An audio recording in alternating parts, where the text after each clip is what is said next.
Nike Jaw 3 teardown and review. This is going to be by the Foot Doctor Zach, and I believe this is a collaboration video with the Shoe Garage, so I'm guessing he has two different channels, but I've seen you guys literally liked my last reaction video on his channel where we kind of went ahead and see the most dangerous NBA shoe according to the numbers, which was very interesting for me to watch. So I decided, why not go ahead and double back on his channel and see what else he had got going on. So here we are. I do not take credit for the video. It will be linked down below in the description, so you guys can go ahead and check out his channel, the video, etc. But let's not talk too much. I have seen these teardowns on YouTube, but I decided to bring it to the channel today. So let's go ahead and see what he got in store for us in this video. Oh, also, quick thing I do want to say before we start this video off, and I will go ahead and see if we're still recording just to make sure. But one thing I wanted to say is I did make my own Nike Jaw 3 review, but mine was kind of not in the best way because I had to get me a certain colorway that it wasn't able to fit me, so I had to kind of have someone else try the shoe on for me in my household to kind of, you know, review the shoe in terms of comfort, give those on-foot looks and things like that. So I also did want to see it from an angle from someone that has played with it on the court and actually tried it, you know. So we're gonna go ahead and see what he got to say. I'm sure it's gonna be very interesting again, considering he tears the whole shoe down. But yeah, you guys, let's go ahead and see what he got in store. Cheap, and I want to know that versus in another shoe I've done recently, like the Lirin. Yeah, these are like 132. Were fantastic. They're gonna lock in really well. And that design of the Jaw 3 though is amazing. That's one thing I gotta say they did very, very great. Very. Colorways too are amazing. They have some nice Halloween colors if y'all haven't seen those already. As well, so you might want to replace them. That is why I cut the laces on all of these shoes. Now, look at these things. Let's just go straight away to the breathability test. That's really what I want to look at first. That was pretty nuts because these look like they're going to have a ton of breathability in them, and they just don't. After a while, at the interesting. What is this? medial side looks like a vacuum. Of the forefoot, some fog did start coming out between the rubber jaw logos. I would like to see how a shoe that has like little to no breathability looks like with that smoke. The breathability was not what I thought it was going to be. Now, getting into the rest of the uppers, as I said, there's these rubberized jaw logos going all the way through the shoe, which is pretty cool. It's continuous with the rubber. It's not continuous; they're two different pieces, but you know, aesthetically they're continuous. And then you do get rubber reinforced rings there that the shoelaces go through. That's really nice if the shoelaces were a little bit better. The tongue is actually pretty dense padding. Lace irritation on these things was none. And the seam isn't too bad either. The tongue is also gusseted. So that's another really nice bonus there. So really, all in all, upper construction not terrible in terms of, I would say, comfort tying to the laces. Like I said, though, you see all the material under here in the uppers. That's just, like I said, begging to trap heat and moisture. Interestingly enough, in terms of heel slippage, really mild. As you can see, the back of the heel counter actually kind of wraps around the Achilles pretty nice. It holds the Achilles in there a lot better than I thought it would, especially for the low profile nature of the shoe. Now, you can't get a runner's knot in there. There is no runner's knot. You could just put one in, which is easy enough to do. And these do have the coveted double heel counter, which I'll show on the B-roll, but it's do as the double heel counter. Interesting. All of these little features, all these little, you know, design things you always hear in the features that you can't really see. He really brings it to life in this video. Insole is really nothing to write home about, just a typical Nike scrap insole. So in terms of, I would say, containment, the one thing I did notice, and I'll kind of make mention of this later too, is both of them, it's kind of hard to see on the overhead cam, but I'll do some B-roll of it. Both of these shoes were really wobbly on the ground, and that's because it was inconsistency with the manufacturing.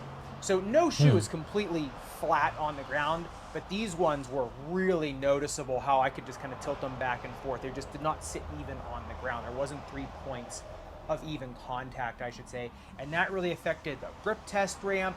It affected a lot in terms of resting position of eversion versus loading, which we'll talk about in the fit section. But all in all, it was more like manufacturing inconsistencies with these things that I think maybe have doomed them in some of my tests just because of, like I said, those kind of errors, whereas maybe if they were more consistent with the manufacturing, they wouldn't. One other thing I want to make mention of is the material. I wonder, is that because of a textile price? weave in there. It Maybe is because the pretty shoe open is cords, which not makes it priced look at a like crazy it's a point, so really they don't cheap, but maybe as you take can the see, time all the layers of padding to design it the way it's supposed to be it's designed? comfortable. It's plush. It's gonna trap some heat.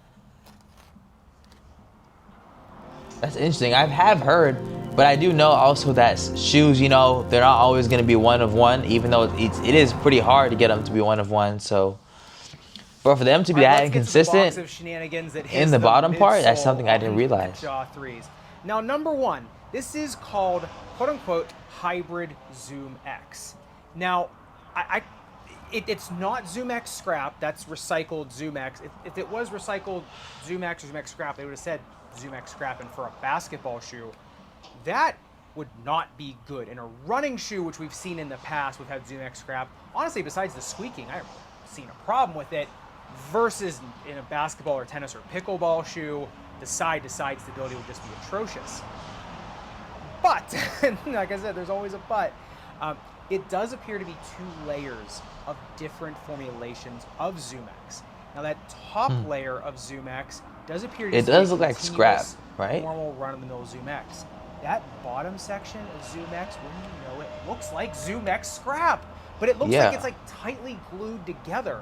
Now you get a top-loaded shank in it, but it is so narrow that it doesn't really do anything for the stability of the shoe. The rubber around it, like the casing around it, I think does a little bit more. Yeah, it's top-loaded. It's going to give it maybe a little more bounce. Bounce height test on these things, you know, pretty good like all Zoom X shoes. 42 centimeters in the rear foot, 45 in the forefoot. That is pretty typical of what you would see. And having a nice top-loaded shank in there, I think that's good for maybe some art sport, but having a shank that narrow, I'm not sure that's doing that much. And with the shoe, like I said, being a little bit wobbly to begin with, put it this way, this is going to be better than GT Cut 3, not nearly as good as GT Cut 3 Turbo in terms of the Zoom X. My fear is the Zoom X on the bottom. If that is scrap that is glued in there, that is, I don't know, to me that might be a little, that might be concerning. Look at this thing on the tensiometer. It only took 45 newtons to get that thing to 45 degrees. That's not a lot. And I kind of thought with, you know, when you're, let me get this thing out here. When you're twisting them, like I mean, you got to give it a little bit to get it to go, but it's not that hard. And then this, you see, I'm just pushing this thing up. And that's just, yeah, that's not a lot. So yeah, there's more containment of the Zoom X than some other products. I still think that composite shank in the GT Cut 3 Turbo is going to do a little better. Obviously better than the Jordan 39. And when I get my hands on the Jordan 40, if it doesn't have anything in there, it might be better than that too. I'm not sure at this point. That video is already out. You can compare them. That video will be out pretty soon. I would just say with this, I think the containment is okay. My concern would be with this is what happens in 2 months. Does this start to delaminate and people start to sweat in here? The shoe gets humid. That would be my concern with this setup. I know it's bottom loaded. I mean, that has its own issues too. But yeah, I mean, like I said, they feel like a Zoom X shoe. They don't really feel any different than really anything else I put on in terms of Zoom X, in terms of balance or anything. So the different, you know, formulations of Zoom X on the top and bottom, I really haven't, I don't really notice any like big difference in them. Yeah, I mean, like this, like, you know, the drop on these isn't crazy, so I mean, you're going to get maybe a little bit more feel that way. So I think you're going to get better feel on the ground versus maybe some other Zoom X shoes, because like I said, the drop's a little bit lower. We'll talk about the outsole tread in a minute, how that might bite a little bit more when you're actually in them. But I think it's question marks all around in terms of how does this Zoom X hold up, and does this shank really do anything over time? Because to me, it's nice to see it there. Maybe a little bit of stress shielding is going to give the Zoom X maybe a little bit more life in terms of durability, but in terms of the stability and everything, it might be a little bit too narrow. But like I said, the caging with the rubber, is that gonna, you know, is that gonna wear down over time? Because when they're new, honestly, they're even maybe a little bit stiff on foot. Very, you know, at the very beginning because of all this rubber. Very stiff on foot. Not very stiff, but it's definitely something like that to get used to. Would be something I probably should do on these, or just wear them a bunch just to see, because a lot of question marks there. All right, let's talk some outsole tread. Now, number one, this is, I guess you could call, yeah, I mean, it's a full-length tread pattern. Let's call a spade a spade. And kind of checking with y'all, this is a lot. I feel like, you know, coming from a person that gives all these little, you know, features and details of these different sneakers, for him to go this in depth and, you know, kind of bring these parts to life, you know, something I want to say is kind of like, you know, a foreign language. It's kind of something that's not really in my area.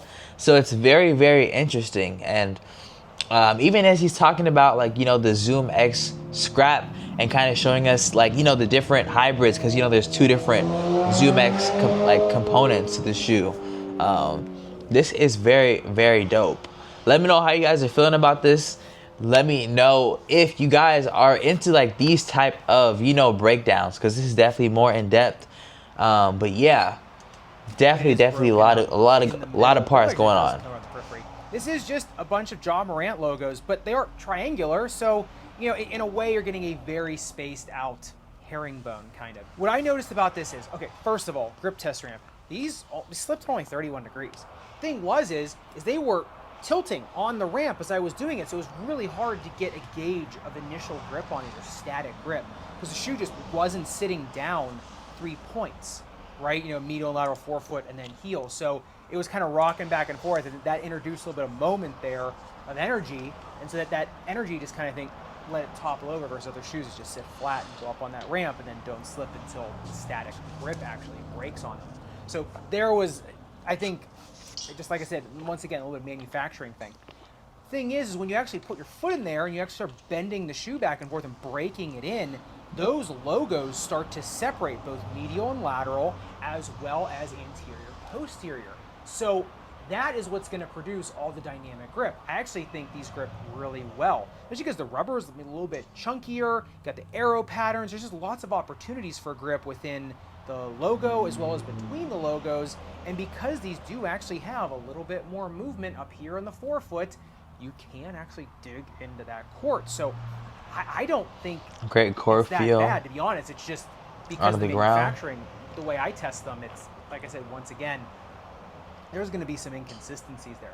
Now look at this thing on the outsole durability test, 10 seconds high grit sandpaper.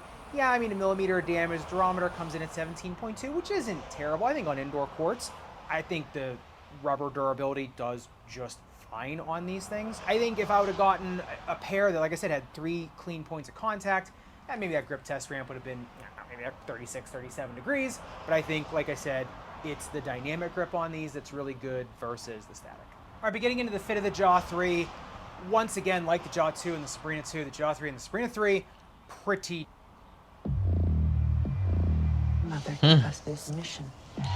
Very, very interesting stuff, y'all. This is a lot to take in. Darn similar shoes. These had 9.2 centimeters of metatarsal width, pretty standard 28.8 centimeters in length. The toe box not too wide at 6.8 centimeters, and then a toe box shape. Kind of reminds me of a Kobe 6. Let me know if I'm reaching y'all from this little side angle. Crazy, it's 17 degrees. So really, I mean, if you're a narrow or medium foot, I think you can go true to size, but I think a medium foot, even 1/2 size in these things, they lock down okay, just to give yourself a little bit of room, you know, medially and laterally because of the inflare in them. It doesn't look as bad on here because it's a continuous tread pattern, but you put the goniometer on there, you can really see it. It inflares like crazy. Like I said, medium foot, I think I'd probably still be going up a 1/2 size at 2E. Probably a 1/2 size if you want some real snug fit, you know, performance fit. I think you'll be fine. I think you can break them in. I probably narrow go true to size, medium go. Just because the rubber caging, it's just a lot of rubber on the outside of the shoe. Just a lot of rubber caging the Zoom X. So the compliance there, yeah, I mean, I hate going up one size, whole sizes in shoes, just because you really start to introduce a lot of room here in the toe box. But I think in these ones with the inflare, it's going to be a more comfortable fit. Like I said, a 2E can go up 1/2 size and give it some break in. Good luck with the orthotics doing that. If you want to go put an orthotic in there, I think up 1 size as well from, I think, a 1/2 size of medium and then a 2E and 4E, 1 size to get the orthotics in there. In terms of people I'd be recommending these for, the problem is that there's so many unknowns with the 2 layers of Zoom X? Does it delaminate? Does that bottom layer, does it become unstable? You know, does that shank really doing it? I don't think it's doing anything. On the, you know, resting position of eversion, 1 degree, okay. But I can just, you know, I mean, not even 1,000 newtons got that thing to 5 degrees, right? So that's 4 degrees of EV, that's a lot. And is that because of the inconsistencies in the manufacturing, right? Because it was, you know, tilting back and forth everywhere? Or was it because like the Zoom X just isn't stable even with the rubber casing around it? I mean, remember there's these rubber pieces right here, but I'm also talking about this underneath of it, like this TPU and rubber underneath. Like that is a whole cage under here, like this. It's kind of translucent, but that's like a, you know, kind of like a rubberized like TPU under there. And so it's gonna break in at some point. I don't know. I just don't know. I don't know who I would be recommending these for at this point, because I think the inconsistencies with the Zoom X as well as with my test, I don't think anyone's going to know until we start playing in them for a while. You know, they might be just fine, you know, and I think they could be if the TPU is strong enough and it's resilient enough. The rubberized, like the rubber and TPU carrier, I should say, around the outside. I think it could be okay. Yeah, there are just better Nike shoes even out there for heel pain, ball of foot pain, like the Freak 7, LeBrons, even the Sabrinas I think are probably a little better. Ankle sprainers, I wouldn't be going in these just because of shank. I mean, look at this, like look where the shank is on these things. It's pretty far back posterior to the heel, right? So it doesn't really kind of grab the arch here or even distal. So in terms of ankle spraining, you can still kind of move this around anywhere. So the stability I don't think is really there. Like I said, they're going to be bouncy. They're going to grab okay. They're not super heavy by any means. They're going to be nice lightweight shoes. I think if you want them for, they're going to be a fun shoe to play. Put it that way. I think you'll have some fun in them. Are they going to be a staple in my practice? With the other options, I mean, even with Nike, the other options, I just think I'd be going with, you know, the Freak 7 or LeBrons or Sabrinas. If I'm going to be recommending Nike shoes for, you know, various things. So I'm excited for 3 months from now and seeing what these are doing and what everyone is experiencing, especially in the community. So if you buy these, please let me know now if you're getting them in the comments, and let me know down below how they've treated you, because we can kind of use the comment section as a living document, right? And just kind of seeing how this does. Because if this caging does work long term, then we might be having a better understanding of how to make Zoom X a good product in basketball shoes. It's just, I wish this would have just been Zoom X and not adding that variable, right? Because now you get the top-loaded shank and the Zoom X, but now you're throwing the other variable with this like hybrid, quote-unquote hybrid Zoom X, or glued down Zoom X scrap on the bottom. So, like I said, I think there's a lot of variables in this, and I'm excited to see how it all turns out. So I'd love to hear your thoughts in the comments down below. So y'all, that was a lot. I know you guys didn't really get too much from me, but I felt like this reaction, it didn't really felt like I had too many things to talk about. I feel like a lot of the things he was talking about were things that were very much foreign to me. So I definitely wanted to let, you know, the teacher teach and let him talk about what he really knows best. So yeah, you guys, let me know how you guys felt about this overall reaction. And yeah, there are a bunch of different teardowns and things like that from him. So if you do, again, want to check his channel out, the video will be linked in that description down below. Again, leave a like on the video if you did like the video. Subscribe to the channel and make sure you hit that notification bell so you do not miss the future reactions and just the different videos I post in terms of sneakers. But I recommend you now to go ahead and watch my other video that did very great from him. If you watch this far through, you will definitely like this next video right here on figuring out the most dangerous shoe according to the numbers in the NBA season.